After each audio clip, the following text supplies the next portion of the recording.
Hello साथियों, स्वागत है आपका हमारे अपने YouTube channel Ajit art classes पे। जैसा कि इससे पहले वाली क्लास में पढ़ाई थी, यहाँ से स्टार्ट करने वाले थे। आपकी राजस्थानी शैली संपूर्ण समाप्त हो गई है। अब हम इससे पहले वाली क्लास में आप लोगों को जानकारी दिए थे कि ईरानी शैली से स्टार्ट होता है मुग़ल चित्रकला का प्रभाव। जो ईरानी शैली है उसकी संपूर्ण जानकारी हमने पिछली वाली क्लास में हमने दी है। कैसे, कहाँ से, कौन सा चित्रकार की उपाधि कैसे मिली, कौन सा चित्रकार कहाँ से आया। ठीक है, आज उसी के आगे का जो हिरात नगर था, जो मंगोल और तैमूर वंश थे, उन वंशों से कौन निकल के आया, मुग़ल काल की स्थापना जिन्होंने की, मुग़ल काल की स्थापना कैसे हुई। ठीक है, पहले तो हम आपको समझा देते हैं मुग़ल नाम क्यों पड़ा है। मुग़ल नाम पड़ने का एक रीज़न है। मुग़ल जो बाबर था, उसकी माता जी जो थी, उनका नाम कुतुब निगार खानम या उल्लम निगार खानम है। तो मंगोल वंश होने के कारण उनका नाम जो है पूरे वंश का जो है मुग़ल रख दिया गया था। ठीक है, तो उसी मुग़ल चित्रकला के बारे में हम चर्चा करेंगे।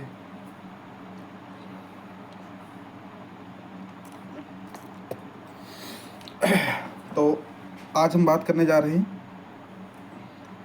मुग़ल चित्रकला के बारे में। ठीक है, तो इसके अंतर्गत आपको हम एक एक करके पॉइंट बताते रहेंगे। आप लोग समझते रहिए।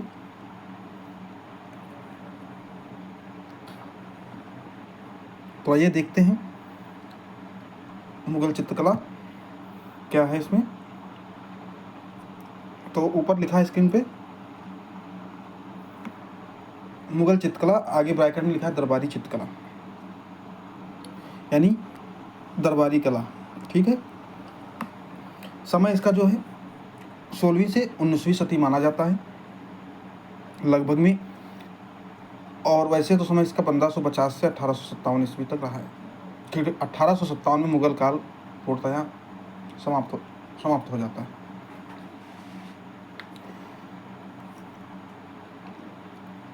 तो नंबर 1 पे देखेंगे, लिखा है आलोचकों ने मुग़ल शैली के 3 रूप माने हैं। और कौन कौन से रूप हैं?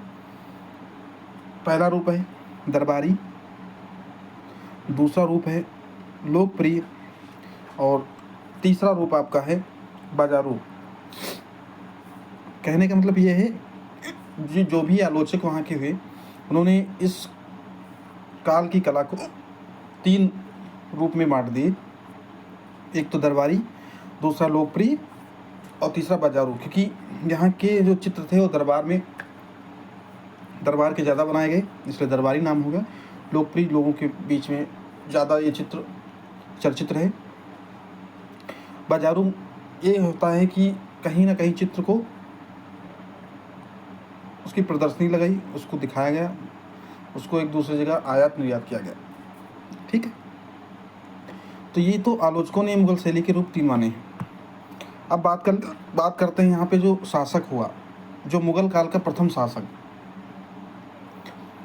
किस शासक ने मुग़ल काल की नींव डाली और कहाँ से मुग़ल काल स्टार्ट हुआ, मुग़ल चित्रकला कहाँ से स्टार्ट हुई, उसके बारे में चर्चा करते हैं। तो नंबर ऊपर दिखा आपका है बाबर। इसका पूरा नाम मोहम्मद जहीरुद्दीन बाबर है। ठीक है, ये मोहम्मद बाबर जो था, ये 1526 से 1530 समय भी लिखा है।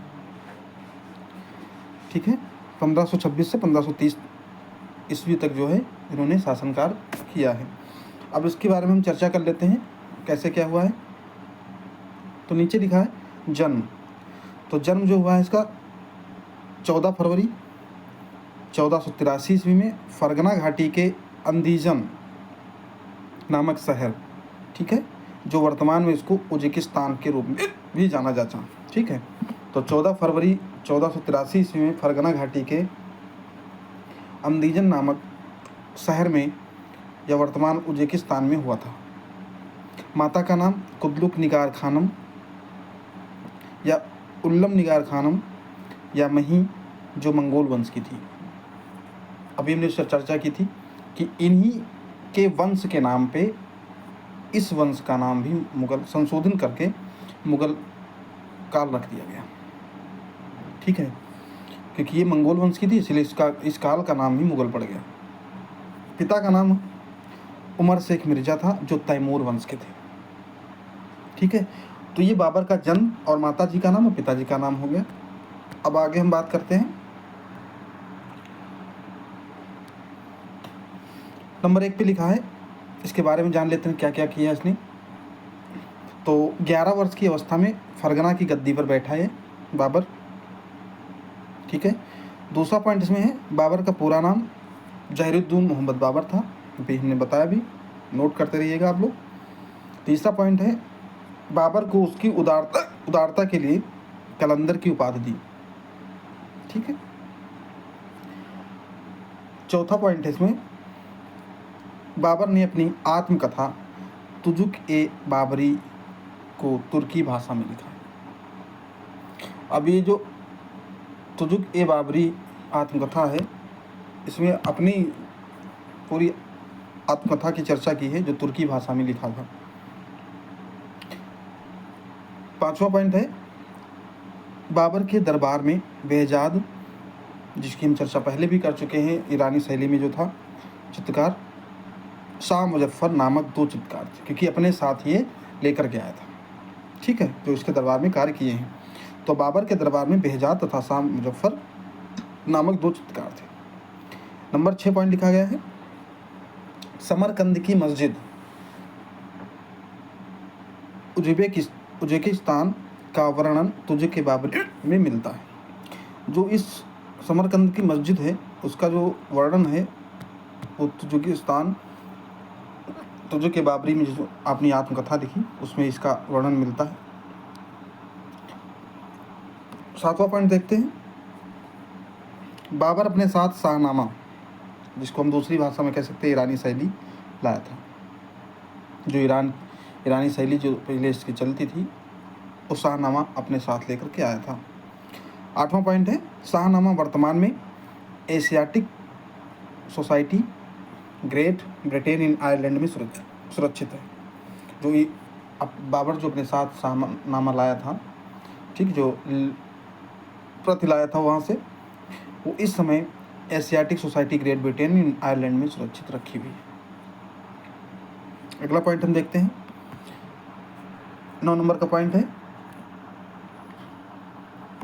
9 नंबर पॉइंट पर लिखा गया है बाबर की मृत्यु 1530 ईस्वी में आगरा में हुई थी। ठीक है, जो उसकी मृत्यु हुई है वो 1530 में हुई और आगरा में हुई थी बाबर की। ठीक है, 10 नंबर का पॉइंट है 1526 ईस्वी के पानीपत के प्रथम युद्ध में, ठीक है, समझते जाइएगा, 1526 का जो पानीपत में प्रथम युद्ध हुआ था उसमें इब्राहिम लोदी को हराकर बाबर ने भारत पर अधिकार किया था। क्योंकि इससे पहले लोदी को शासन चल रहा था, तो उसने 1526 में उससे युद्ध हुआ पानीपत में और इब्राहिम लोदी को हरा करके भारत पर अपना जो है अधिकार जमा लिया था मोहम्मद बाबर ने। ठीक है, इसीलिए इसका जो समय है 1526 से 1530 माना जाता है, क्योंकि 1530 में इसकी मृत्यु भी हो जाती है। 4 साल इसने शासनकाल किया, उसके बाद इसका पुत्र आ जाता है, उसके बारे में बाद में बात करेंगे।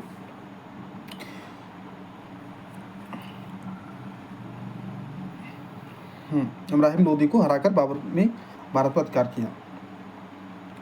11 नंबर पे देखते हैं, लिखा है प्रारंभ में बाबर को आगरा की आराम बाग में दफनाया गया, किंतु बाद में उसे काबुल शहर के बागे बाबर में दफनाया गया और वहीं पर मकबरा है। ठीक है, वहीं पर इस समय अब मकबरा है। कि ये तो बात होगी बाबर के बारे में, जो भी चीज़ें थी। अब उसकी बात कर लेते हैं बाबर कालीन जो स्थापत्य और चित्र जो उन्होंने अपने शासनकाल में बनवाए या बने, उसकी बात हम करते हैं।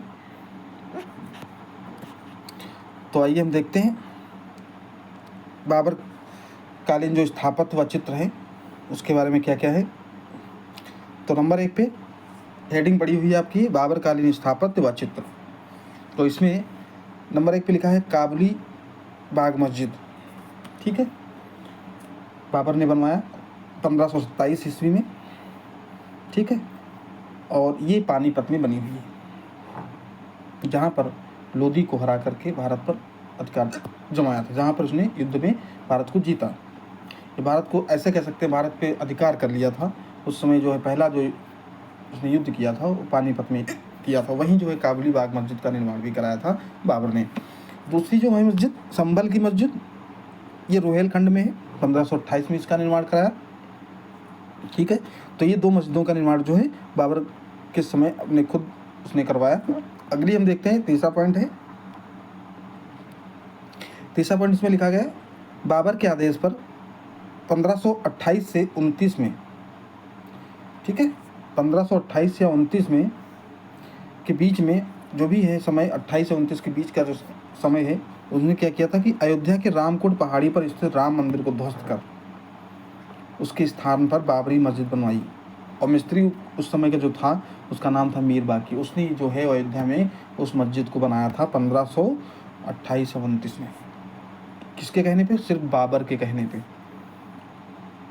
जो जब उसने भारत पर अधिकार जमा लिया तो यहाँ पर ज़्यादातर मस्जिदों, गुंबदों, इसके ज़्यादा निर्माण इसने करवाए थे। ठीक है, तो 1528 से 29 में जो है अयोध्या के रामकोट पहाड़ी पर स्थित राम मंदिर को ध्वस्त करके नहीं तोड़वा करके उसके स्थान पर बाबरी मस्जिद बनवाई थी। ठीक है, मिस्त्री जो था वो मीर बाकी था जिसने बनवाया था। चौथे नंबर देखते हैं क्या है स्थापत्य में। आराम बाग का निर्माण भी करवाया जो 4 बाग की पद्धति पर बना हुआ। ठीक है, 5वां पॉइंट देखते हैं कटे सिरों की मीनार जो कि फतेहपुर सीकरी में बहुत ज़्यादा चर्चित है, जो 1528 ईस्वी बनी। ठीक है, तो ये बाबर ने अपने समय में स्थापत्य कला या ऐसे कह सकते हैं कि भवन निर्माण से या मिस्त्रियों के द्वारा जो निर्माण स्थापत्य के अंतर्गत आता है उसके बारे में इसने बहुत निर्माण कराया 4 साल के अंदर मृत्यु के पहले, यानी 1526 से 1529 तक। 1530 में इसकी मृत्यु हो जाती है आगरा में। तो ये थे तो बाबर मुगल चित्रकला का स्टार्ट जहाँ से होता है। ठीक है, अब इसका जो पुत्र है, यानी जिसके बारे में हम अगली क्लास पढ़ाएंगे, इसका नाम है हुमायूं। क्योंकि हुमायूं जो था वो बाबर का सबसे बड़ा पुत्र था। ठीक है, और बाबर के 4 पुत्र थे। ठीक है, जिसके 3 नाम आपके चारों नाम बता देते हैं। पहला जो पुत्र सबसे बड़ा था उसका नाम हुमायूं था।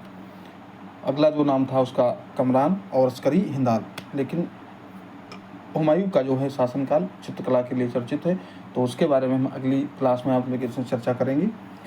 ठीक है, और वीडियो को ज़्यादा से ज़्यादा लोगों को शेयर करिए और कमेंट करिए। और इसमें कोई ऐसी चीज़ नहीं ना समझने वाली जो आपको समझ में ना आया हो। फिर भी अगर किसी को कुछ भी पूछना है तो कमेंट बॉक्स में कमेंट कर सकता है, उसका जवाब हम अगली क्लास में देंगे। और वीडियो को ज़्यादा से ज़्यादा लोगों को भेजिए, शेयर करिए। ठीक है, अब आने वाली जो क्लास होगी वो नेक्स्ट टॉपिक से स्टार्ट होगी। नेक्स्ट शासनकाल जो ही इसका है मुगल चित्रकला के अंतर्गत, उसके बारे में चर्चा करेंगे। तब तक के लिए सभी को हमारी तरफ से राधे राधे।